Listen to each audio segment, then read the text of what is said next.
Hello mga bay, kumusta? So, ngayong video, mag-assemble tayo ng lithium battery pack gamit ang 18650 na battery. So, ganito. Ito yung nagawa natin, na-assemble na natin. Pero gagawa tayo ng bago para may idea kayo kung paano ito gawin. So, yung nabili ko is nasa 1,800 to 1,900 mAh. So, nasa 1.9 ampere na lang yung capacity ng bawat isa. So, kailangan natin ng 10 na nakaparallel para makabuo tayo ng 18 ampere hour or 19 ampere hour na battery capacity. So, 3S ito, 3S, tatlong series. Yan. So, ang kailangan natin ng mga components para makagawa tayo ng ganito. So, ito. So, una, kailangan natin ng spot welder. So, ito yung nabili ko sa Shopee. Portable spot welder, 8,000 watts high power. So, ang kagandahan nito mga bay is meron siyang foot switch. So, yung nabili ko kasi dati, wala siyang foot switch. So, kapag nadikit ito sa nickel strip, yung dalawa, automatic na siya magwi-welding. So, unlike sa ganito, kailangan mo pang i-press yung foot switch para mag-weld na yung dalawang terminal niya. So, mas okay ito, mas safe. At saka, medyo maganda yung design. Saka kailangan natin ng 18650 na battery. So, yung nabili ko, nasa 1,800 to 1,900 yung capacity. So, okay lang naman yan. Konti lang naman yung difference nila. Saka kailangan din natin ng nickel strip. Yan. Yung gagamitin natin para connect natin yung mga batteries natin from series to parallel. So, kailangan din natin ng BMS board ito. Ito 3S 25 ampere lithium battery board. So, marami nito sa Shopee.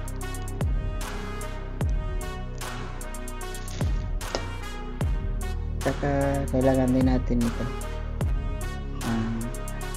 shrinkable PVC tube para sa pagbalot natin sa ating battery. So, para safety siya gamitin.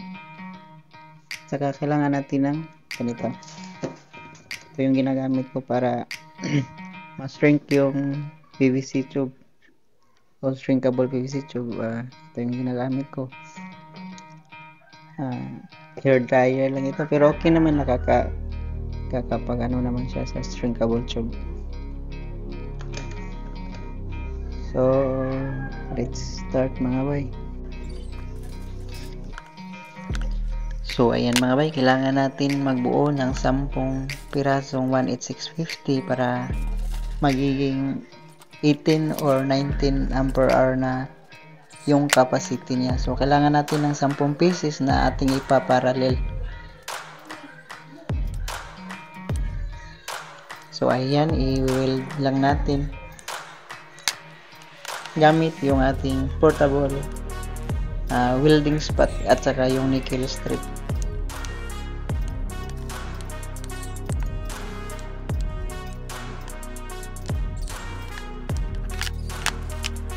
So, ayan, tapos na yung kabila. So, yung dulo naman yung ating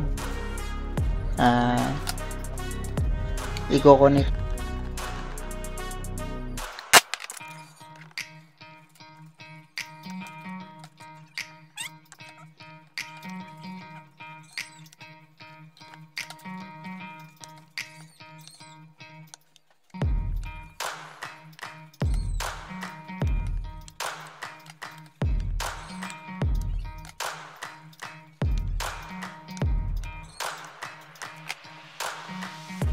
So, ayan, tapos na mga bay.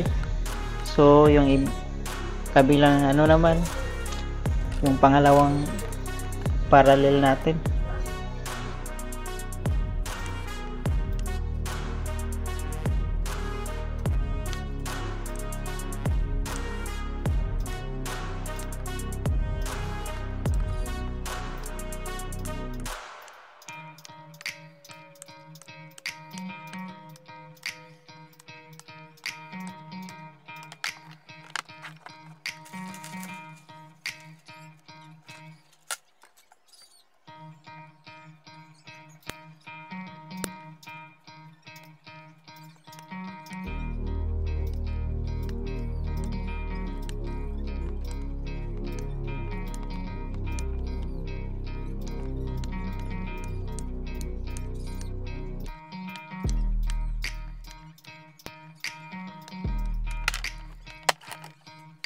So yan, okay na yung pangalawa. So yung panghuling battery naman, yung pangatlo. So ganun pa rin, 10 piraso ng 18650 na battery. Saka ipaparallel natin lahat yung 10 para makabuo tayo ng 18 to 19 ampere hour na capacity.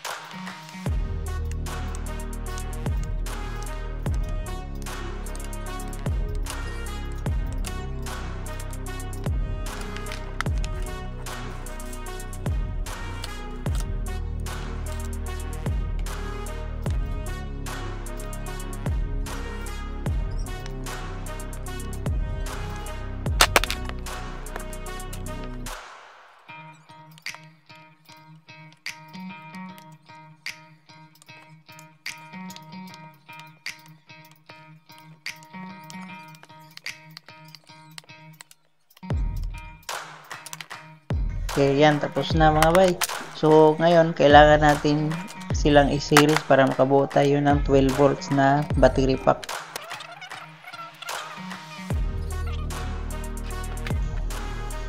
So, yan mga bay, kailangan natin i-connect yung positive at saka negative ng first at second battery at saka yung negative at saka positive ng third battery para magiging series ito.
So ayan mga bay, natapos na natin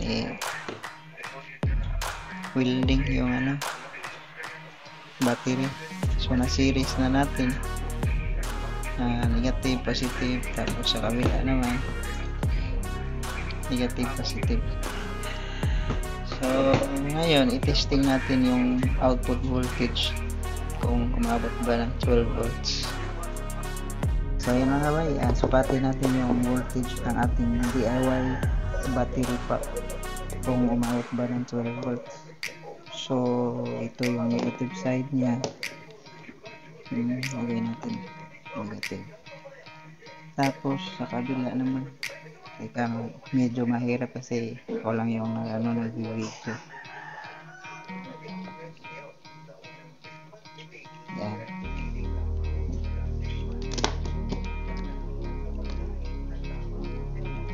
Sa kabila naman yung positive dito.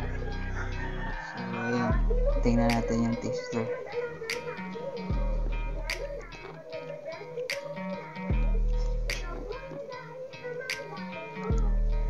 Ayan, meron siyang 12.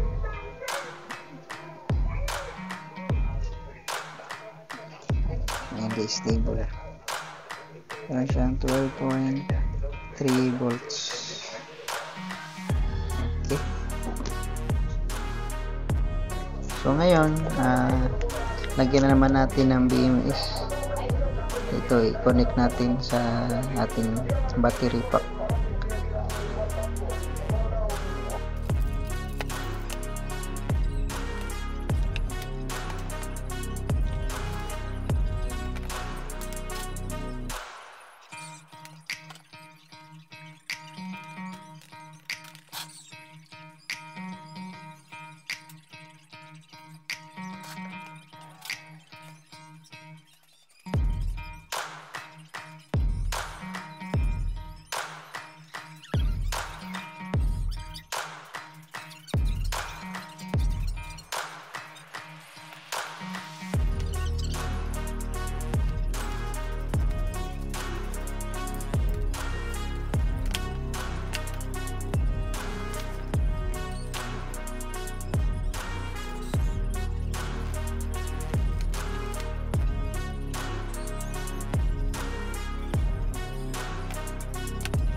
So ayan mga kamay, natapos na natin i-wiring yung board niya.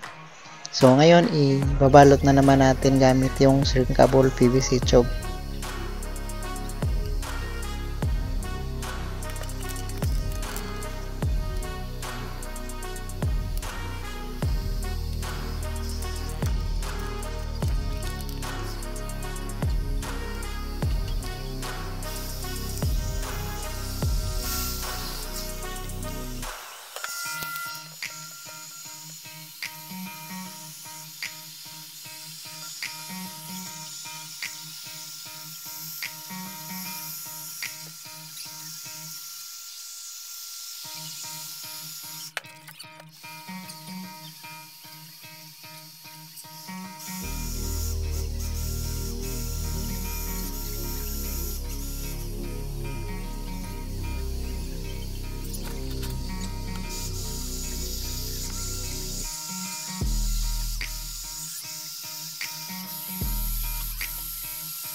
So ayan mga bay, tapos na. So ito yung finished product natin. So ito na yung DIY natin na lithium battery pack 19Ah or 18Ah.